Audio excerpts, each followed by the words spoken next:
दोस्त, जिंदगी में सफलता पाने के लिए थोड़ा जोखिम उठाना पड़ता है, क्योंकि सीढ़ियाँ चढ़ते समय ऊपर जाने के लिए नीचे की सीढ़ी पर हटाना पड़ता है। दोस्त, आज मैं ऐसे स्टूडेंट के बारे में बताने जा रहा हूँ जिन्होंने अपने माँ बाप के सपने को पूरा करने के लिए अपने आप को पढ़ाई में झोंक दिया। दोस्त, इनके पिताजी बहुत ही गरीब मजदूर थे, फिर भी अपने बेटे की पढ़ाई में कोई कमी नहीं आने दिया, क्योंकि मजदूरी करके घर चलाना कितना मुश्किल होता है यह सिर्फ एक मजदूर ही समझ सकता है। और ये सारी चीज़ें इनके बेटे भी समझ रहे थे और डिग्री कंप्लीट होने के बाद से ही इसने यूपीएससी क्रैक करने के लिए सोच लिया और इसने घर में पिताजी से कहा, पिताजी मुझे आईएएस बनना है, इसकी तैयारी के लिए मुझे बेंगलुरु जाना होगा, प्लीज़ पापा जी मुझे बेंगलुरु भेज दीजिए, मैं बहुत मेहनत करूँगा, आईएएस बनकर ही लौटूंगा।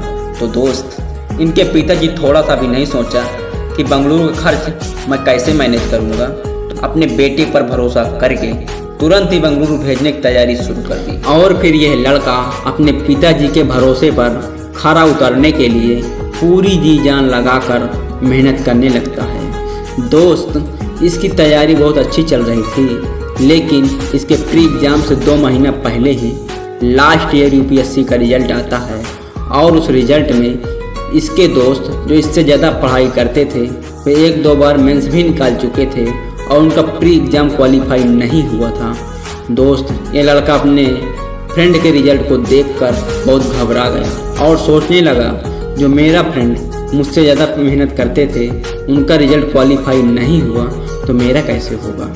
इसे अब कुछ भी समझ में नहीं आने लगा था कि आखिर मैं कैसे तैयारी करूं। लेकिन फिर यह लड़का खुद को संभाला और अपने कंटेंट पर भरोसा करके अपनी तैयारी को स्टार्ट कर दिया और पहले से दुगनी मेहनत करने लगा। और दोस्त, इसका नतीजा कि इसने पहले ही प्रयास में प्री एग्ज़ाम को क्वालिफाई कर लिया और प्री एग्ज़ाम क्वालिफाई करने के बाद इसका कॉन्फिडेंट लेवल बहुत हाई हो गया था और यह लड़का यूपीएससी मेंस में कूद गया। दोस्त, सब कुछ अच्छा ही चल रहा था, लेकिन कहते हैं ना कि जब स्टूडेंट के लाइफ में संघर्ष आना शुरू होता है तो इतना ज़्यादा आने लगता है कि स्टूडेंट को रुला कर रख देता है। दोस्त, मेंस एग्ज़ाम में केवल 1 ही महीना बचे थे तभी इसे डेंगू हो जाता है।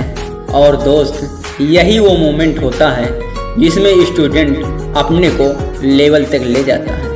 फिर भी यह लड़का अपने पिताजी को नहीं बताया कि कहीं पिताजी घर ना बुला लें। इसने अपने पिताजी को ना बताते हुए अपने भाई को बताया, जो किसी प्राइवेट कंपनी में काम करते थे, कि भैया मुझे डेंगू हो गया है, लेकिन पिताजी को मत बताना। लेकिन दोस्त, भाई का प्यार इतना ज़्यादा था, इसे रहा नहीं गया, इसने पिताजी को बता ही दिया कि भैया को डेंगू हो गया है। और जैसे ही पिताजी को पता चला तो तुरंत ही घर बुला लिए और तुरंत ही मुंबई के हॉस्पिटल में भर्ती करवा दिए, क्योंकि एक पिता के लिए अपने बेटे का सेहत सब कुछ होता है। लेकिन दोस्त, यह लड़का एकदम टूट गया था और वहीं हॉस्पिटल में फूट फूट कर रोने लगा और अपने पिताजी से कहने लगा, पापा ये सब मेरे साथ क्यों हो रहा है, अब मैं कैसे तैयारी करूं, मुझे कुछ समझ में नहीं आ रहा है, मैंने बहुत मेहनत किया था और जब समय आया तभी मुझे डेंगू हो गया, कि अपने आप को कैसे तैयार करूं, अभी तो मैं हॉस्पिटल में हूं, मुझे तो कुछ समझ में नहीं आ रहा है, मैं क्या करूं। दोस्त, इनके पिताजी एक बात बोले कि यह वह मोमेंट है, या तो तुम रोकर बर्बाद कर सकते हो या तो इस सिचुएशन से खुद लड़कर एक इतिहास रच सकते हो। पिताजी की इतनी बात सुनकर इसके अंदर से हिम्मत आ गया, तभी इसने हॉस्पिटल में ही तैयारी करने की सोच ली और तुरंत ही नर्स से कहा कि प्लीज़ आपको जितना भी इंजेक्शन लगाना हो आप मेरे लेफ्ट हैंड में ही लगाया करो, जिससे मैं अपने राइट हैंड के थ्रू यूपीएससी से लड़ सकूं। और दोस्त, नर्स ने भी इसके जुनून को देखकर वैसे ही किया जैसे इसने कहा था। लेकिन दोस्त, जब डॉक्टर साहब आए तो उसने देखा कि इसके एक हाथ में ग्लूकोज चढ़ रहा है और दूसरे हाथ से पढ़ाई कर रहा है। तब डॉक्टर साहब बोले, बेटा अपने लाइफ के साथ खिलवाड़ मत करो, एग्ज़ाम तो हर साल आते रहेंगे। तब ये लड़का कहा कि डॉक्टर साहब आप डॉक्टर हो, आपका काम है मुझे ठीक करना और मैं एक स्टूडेंट हूँ तो मेरा काम है पढ़ाई करना, प्लीज़ डॉक्टर साहब आप अपना काम कीजिए, मैं अपना काम कर रहा हूँ। तो दोस्त, यूपीएससी से मेंस की तैयारी करने के लिए कितनी रातें कुर्बान करनी पड़ती है यह एक स्टूडेंट ही समझ सकता। और यह लड़का अपनी मेहनत को व्यर्थ नहीं जाने देना चाहता था, इसलिए उसने हॉस्पिटल में ही तैयारी करना शुरू कर दिया।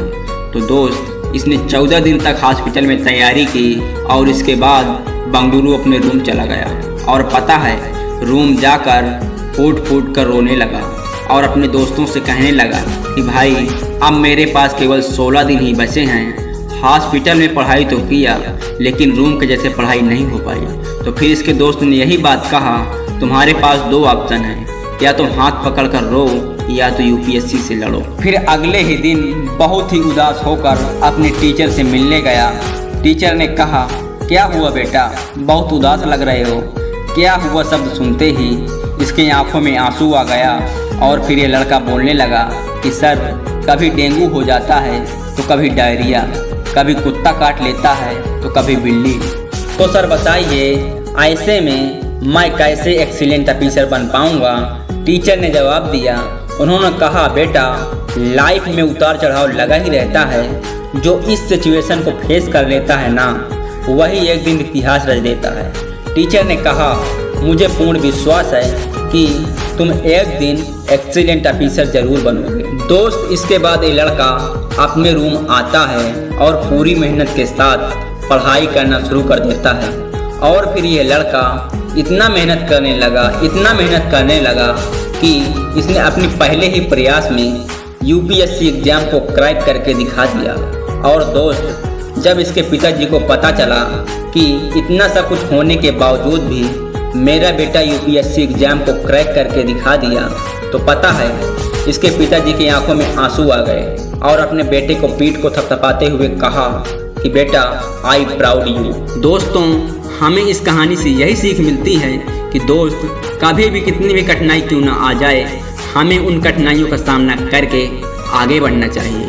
और दोस्त, अगर ये लड़का हार मान लेता तो शायद अपने पिता के मुख से आई प्राउड यू शब्द न सुन पाता। दोस्तों, मैं आशा करता हूँ कि आप जिस भी कंपटीशन की तैयारी कर रहे हो, पूरी मेहनत के साथ तैयारी करोगे और अपने माँ बाप का नाम रोशन करोगे। मैं ईश्वर से प्रार्थना करता हूँ कि आप जरूर सक्सेस हो जाएं।